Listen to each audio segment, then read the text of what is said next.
ustanovka qilinadi. Effekt bergandan keyin pulni berasizlar. Bu mahsulotimizni oldirib qo'yganimiz sababi hozirgi kunda 12 viloyatdan qo'yib turgan mashinalarda muammo o'tiribdi ekan.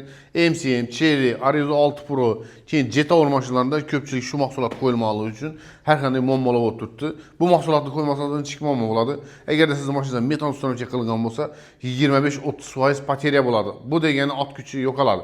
Agarda shu mahsulotni qo'yadigan bo'lsangizlar, sizlarda восстановление bo'ladi. Ya'ni Porsche'ning ichida benzinda yonish vaqti boshqacha, gazda, metanda yonish vaqti boshqacha. To'g'ri, propanda sal boshqacharoq bo'ladi, lekin propanda poteriya 7% dan 10% gacha bo'ladi, metanda 20% dan 30% gacha poteriya bo'ladi. Shu mahsulotimiz kimga kerak bo'lsa, aloqa qilsangizlar, hozirgi kunda Cobalt MCM mashinalarini ustanovka qilib turibdilar. Ko'p joylarda bu mahsulotni qo'ymay turibdilar. Kelsangizlar biz ustanovka qilib beramiz, faqatgina narxini kelishiladi, ustanovka qilinadi, effekt bergandan keyin pulni berasizlar. Bu mahsulotimiz 100% ishlaydi. Ko'pchilik mijozlarimiz so'rashi mumkin. Bu mahsulotimiz sinovdan o'tgan, garantiyasi ham beriladi. Aloqa chiqarsa, liboy programmasi yo'q mashina uchun programma vazifasini bajaradigan bor.